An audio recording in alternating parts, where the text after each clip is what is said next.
Hmm. Ooh.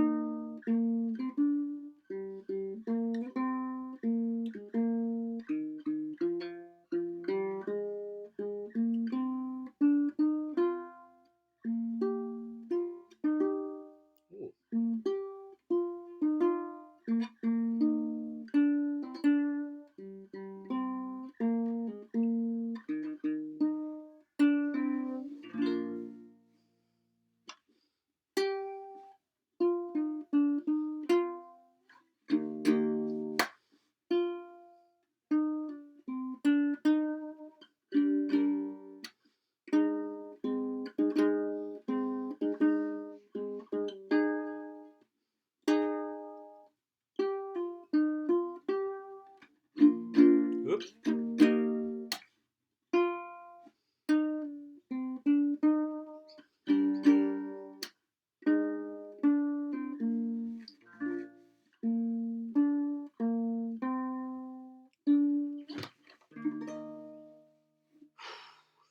One polished performance right there. Of all the feels. All right. Last YOLO chat. So, bringing the course to an end, comrades, tovarish, and then we'll say das vidanya. Lenin hadn't been a well comrade since the attack on his life in August 1918. He'd suffered a number of health conditions all his life, stomach complaints, headaches in particular, and he was a workaholic. He was a terrible person at actually trying to take some me time. He was just constantly obsessed by the revolution and the needs of the Soviet state. That brought on an incredible strain, and he had his first stroke in May 1922. And I suppose another thing too that also many of his contemporaries mentioned that caused him to decline was the death of Inessa Amon in 1920 as well. So after that, into the early 1920s, you know, Lenin wasn't a well man in many respects. Now, after his first stroke, he remained mentally alert. He was partially paralysed on one side, but sort of had to cut back his work, a fair bit. Later that year, by December, he had two further strokes, and that left him wheelchair bound. By all respects, mentally, he was still quite capable. Party leadership, once Lenin was incapacitated, fell to three people at what was called the triumvirate, so Stalin, Kamenev, and Zinoviev. Out of those three, if you know anything about general knowledge, it was Stalin who will eventually rise to power. Stalin had been appointed general secretary in April 1922, and this was seen as just a purely administrative job, being a secretary. And there was a great need for people who were capable organisers, administrators, and uh, Stalin filled that job. Particularly, there was a void left by the death of Sverdlov in 1919.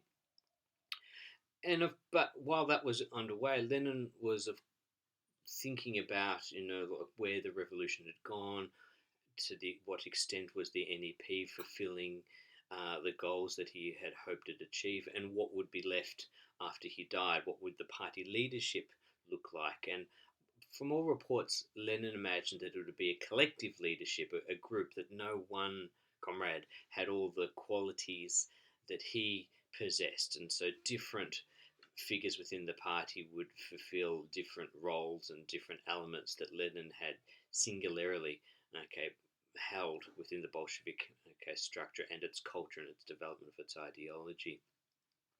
In December 1922, Lenin dictated his testament, in which he outlined all his thoughts on the then current leadership. He said things like that Bukharin was a brilliant, that loved by everybody, brilliant ideas, but a little bit loose with his Marxism. He said that Trotsky, incredible leader, a powerful personality, but a bit, essentially kind of said he's a bit arrogant. The most damning testimony, though, was for Stalin, and Lenin had this to say. Comrade Stalin, having become General Secretary, has concentrated an enormous power in his hand, and we're not sure that he always knows how to use that power with sufficient caution. Stalin is too rude, and this fault is entirely unsupportable in relations with the communists and terrible. So Lenin went on to just basically say that Stalin should no longer be in that position. March 1923, Stalin has upsets Krupskaya. He'd heard that Lenin was dictating political matters and rang up Krupskaya and said, what are you doing? And abused her by all reports, and that upset her, and that upset Lenin, and he had a further stroke, quite a severe one, that left him entirely paralysed, unable to communicate verbally. He never recovered from this. And on the 21st of January 1924, Vladimir Ilyich Ulyanov, known as Lenin, passed away. Now, Nadezhda Yorfe was with her father, who at a Congress of the Soviets when she heard the news, and she gives a quite powerful recollection of what that was like. I've never seen so many people, especially men, who were in tears. I was sitting somewhere in a corner. Sitting next to me was an elderly man. He looked like a worker, and he turned around and he said to me, "Little one, what are we going to do? What is going to happen now?" And Lenin did leave an incredible void. His body lay in state for some days, and over 500,000 people, despite incredibly freezing conditions, came to pay their respects. In a special Pravda edition entitled Comrade, a number of leading communists gave their thoughts on Lenin. Bukharin said, "We shall never again see that great forehead, that wonderful head that radiated revolutionary energy in all directions." Zinoviev described Lenin as a rebel among rebels, a thinker among thinkers. Stalin urged Soviet citizens to remember Lenin as a genius of geniuses amongst the leaders of the proletariat. Stalin, despite Lenin's misgivings about his personality and the amount of authority that he'd accumulated, Stalin plays a leading role at the funeral, delivering the eulogy. Interestingly, Trotsky didn't make it. He, according to his recollections, his word, I guess, there you go, said that he'd been given the wrong date by Stalin, and so it doesn't look very good on Trotsky's behalf. And so it does appear at the funeral that Stalin has, is the leading new communist, although he hasn't come to power by this stage. On the day of his funeral, at exactly 4 o'clock, cannons and factory whistles and train horns and sirens from factories sound simultaneously, and radios call for a minute's silence, saying, "Stand up, comrades, Ilyich is being lowered into his grave." There's a few minutes quiet, and then Lenin has died, but Leninism lives. Now, thinking about the legacy of Lenin, I would encourage you to also consider more broadly the nature of the revolution. From my writing, from the YOLOs you've been having, you get my sense of the flavour of and the ideas that I think you should consider. I'm going to return to I will turn to two historians, though, that is extracts from these in my book, and what they have to say in making a broader assessment of the revolution. We'll start with Richard Pipes. Judged in terms of its own aspirations, the communist regime was a monumental failure. It succeeded in one thing only, staying in power. But since for the Bolsheviks power was not an end in itself, but the means to an end, its mere retention does not qualify the experiment as a success. The excesses of the Bolsheviks, their readiness to sacrifice countless lives for their own purpose, were a monstrous violation of both ethics and common sense. They ignored that the means, the well-being, and even the lives of people are very real, whereas the ends are always nebulous. They can float away, and often unattainable. The tragic and sordid history of the Russian Revolution teaches that political authority must never be employed for ideological ends.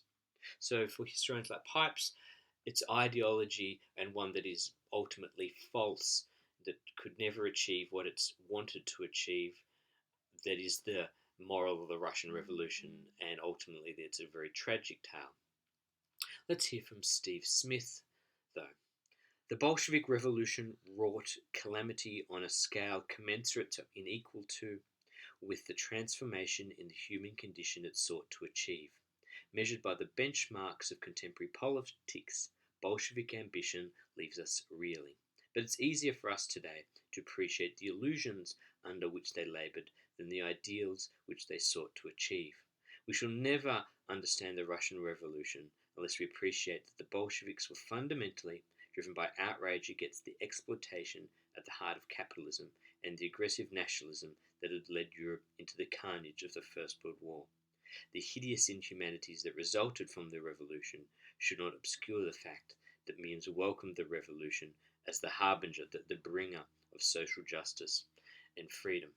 And so I think the moral of the revolution is some more along those lines, and even to recall something that Lenin once said, that you have to do terrible, awful, hard things. You have to hit people on the head, but that's in order to create something beautiful, in order to stop something like the great mechanized horrors driven by imperialist capitalism that was World War One.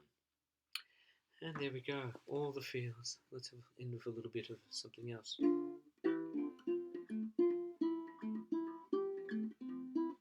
I close my eyes. No, you get the idea. Anyway, das vidania. I hope that was a thrilling YOLO chat. Don't think I'm gonna make the music scene anytime soon. We can all have dreams, just like Lenin.